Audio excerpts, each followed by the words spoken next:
प्रधानमंत्री रोजगार मेला के अंतर्गत 10 लाख भारतीयों को सरकारी क्षेत्र में नियुक्ति पत्र देने का जो एक संकल्प माननीय प्रधानमंत्री जी ने लिया है, उसी के चलते आज 51,000 युवाओं को रोजगार देश भर में दिया गया। 46 स्थानों पर इस कार्यक्रम का आयोजन किया गया और आज मैं हिमाचल प्रदेश की राजधानी शिमला में, जहां 700 लोगों को नियुक्ति हुई है, जिनमें से 600 पोस्टल डिपार्टमेंट से हैं और बाकी कोई बैंक में तो कोई CRI में, सेंट्रल रिसर्च इंस्टीट्यूट, इसमें है। तो ये अपने आप में दिखता है कि कैसे मोदी सरकार ने सरकारी क्षेत्र में रोजगार की अपार संभावनाएं खड़ी की हैं और साथ ही साथ स्वरोजगार के लिए भी जहां एक और मुद्रा योजना, स्टार्टअप इंडिया और स्टैंड अप इंडिया बहुत सफल साबित हुए। केवल मुद्रा में ही 34 करोड़ लोन दिए गए, जो लाखों करोड़ रुपए के ऋण बगैर किसी गारंटी के दिए गए और वहां पर भी करोड़ों लोगों को रोजगार स्वरोजगार के अवसर उत्पन्न हुए हैं। सर, जो महिला आरक्षण जो है केंद्र में पारित हुआ है, किस तरह से देखते हैं आपकी लोकसभा या कांग्रेस के इंटेंशन क्लियर? देखिए, मैं आभार प्रकट करता हूं माननीय प्रधानमंत्री जी का, जिन्होंने साहस भी किया, संकल्प भी लिया और सिद्धि तक लेकर आए। नारी शक्ति वंदन बिल ये पास भी करवाया, जो 27 वर्षों से कोई नहीं करवा पाया था। दिखावे के लिए कांग्रेस भी लाई थी लेकिन पास नहीं करवाया। मोदी जी लाए भी और नारी शक्ति वंदन बिल पास करवाया भी।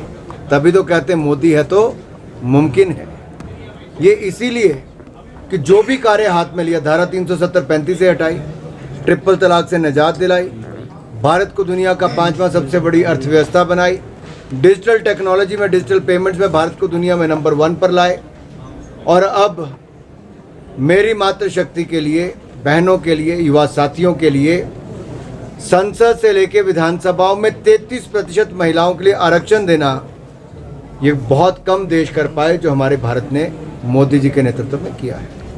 कांग्रेस MP मणिकम AIADMK के विड्रॉल के NDA से बाहर होने के बाद कह रहे हैं कि NDA has now become party on paper, खाली पेपर पे रह गई है, प्रैक्टिकली कुछ नहीं है। How do you respond to this? Bharatiya Janata party ने गठबंधन दल जितने भी हमारे रहे, पहले भी और अब भी, उन सबको महत्व भी दिया, साथ भी दिया, एक परिवार के रूप में ही साथ में लेकर चले हैं। और आगे भी जिस तरह से आपने देखा, JDS भी जुड़ा, कई और दल एक के बाद दूसरे जुड़ भी रहे हैं। NDA का गठबंधन 2014 में भी मजबूत था, 2019 में भी, और दोनों बार पूर्ण बहुमत से सरकार बनाई और 24 में भी NDA की सरकार नरेंद्र मोदी जी के नेतृत्व में ही बनेगी। सर, सुक्खू सरकार के 10 महीने के कार्यकाल को किस तरह से आप देखते हैं? वो जनता को आंकलन करना है। मीडिया उनकी जो खामियां हैं उनको लगातार निकालती है। आंकलन करना जनता के हाथ में है। मैं तो इतना ही कहूँगा, गारंटियाँ फेल होती दिख रही हैं। सर, अरुणाचल के 3 खिलाड़ियों को चीन के द्वारा वीज़ा नहीं दिया गया, आपका दौरा भी इसके बाद रद्द हो गया है चीन का, कि इस पूरे घटनाक्रम को कैसे देखते हैं? देखिए, जब ओलंपिक चार्टर के अनुसार वीज़ा मिलना चाहिए था और ओलंपिक कमेटी ऑफ एशिया का ये दायित्व भी बनता था और चीन को भी भारत के किसी भी कोने से कोई भी खिलाड़ी जो भारत को रिप्रेजेंट कर रहा है उसको वीज़ा देना चाहिए था। लेकिन जो व्यवहार था वो अच्छा नहीं था, जो भेदभाव किया गया वो हमें मंजूर नहीं था और इसीलिए मैंने एक बार फिर कहना चाहता हूँ, अरुणाचल प्रदेश भारत का अभिन्न अंग है और रहेगा, और कोई जितना मर्जी प्रयास कर ले। कुछ लोगों ने आंखें तब भी दिखाने का प्रयास किया जब G20 की बैठक अरुणाचल प्रदेश में हो, लेह लद्दाख में हो या कश्मीर में हो, भारत न तब झुका था, न भारत अब झुका है, न भारत तब रुका था, न भारत अब रुका है। भारत ने तब भी G20 को सफल बनाया और दिल्ली डिक्लेरेशन होना अपने आप में बहुत कुछ कहता है।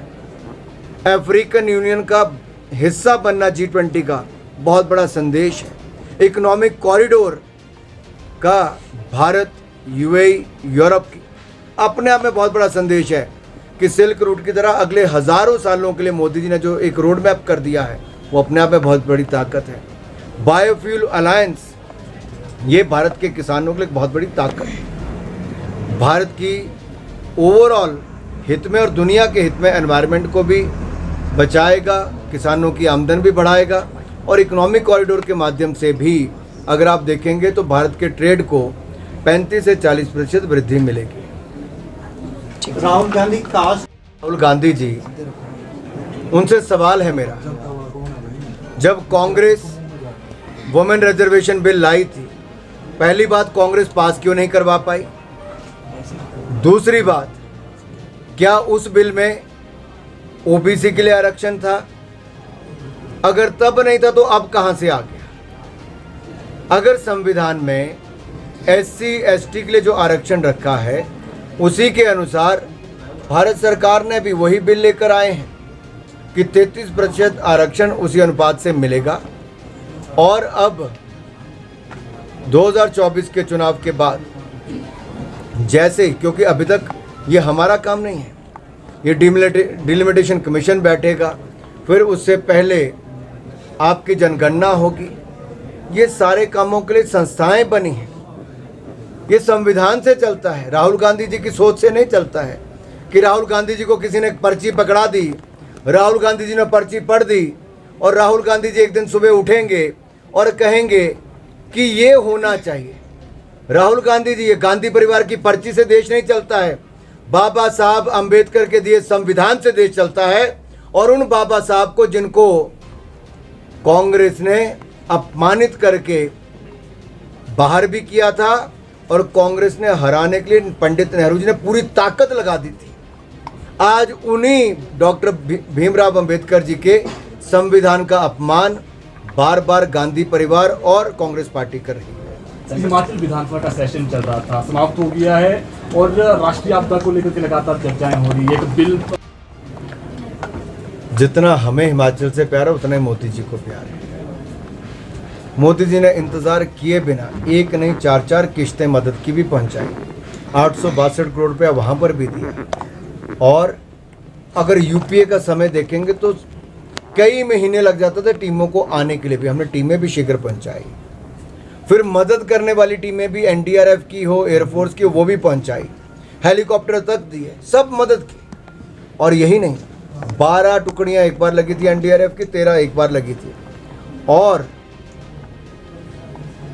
5000 घर पहले, 6000 घर उसके बाद दे दिए। मनरेगा का पैसा जितना दिया है तो भारत सरकार ने दिया जी। सबको डंगे लगाने से लेकर रास्ते बनाने तक सारा पैसा भारत सरकार का है। क्या ये मदद नहीं है? 2700 करोड़ रुपए ग्रामीण सड़कें बनाने के लिए दिया, क्या ये मदद नहीं है? मैं एक बात पूछना चाहता हूं, जो अनुपात हिमाचल की सरकार को अपना भी लगाना चाहिए था, हिमाचल सरकार ने कितना लगाया? क्या आप में से किसी ने छापा है? क्या हिमाचल सरकार ने बताया? हिमाचल सरकार ने जब से आपदा आई उसके बाद अपना पैसा कितना लगाया है? जवाब तो प्रदेश ये भी जानना चाहता है हिमाचल प्रदेश सरकार ने क्या दिया है।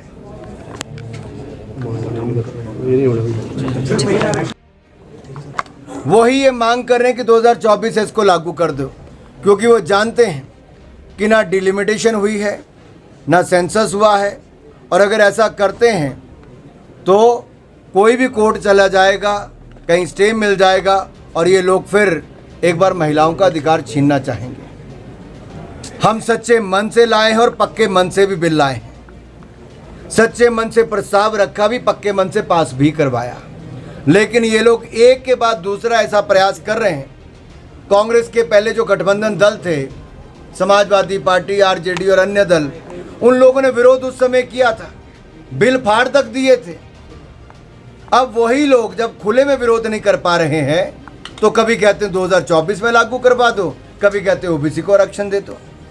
क्या संविधान से ऊपर हो गए ये? क्या नियम प्रक्रिया को पालन नहीं करना चाहिए?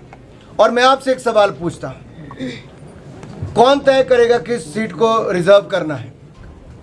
भारत सरकार नहीं कर सकती है, क्योंकि निष्पक्ष तरीके से करना चाहिए। आज हमारी सरकार है, मैं ये कह के नहीं कर सकता थी कि फलानी सीट को रिजर्व करना है।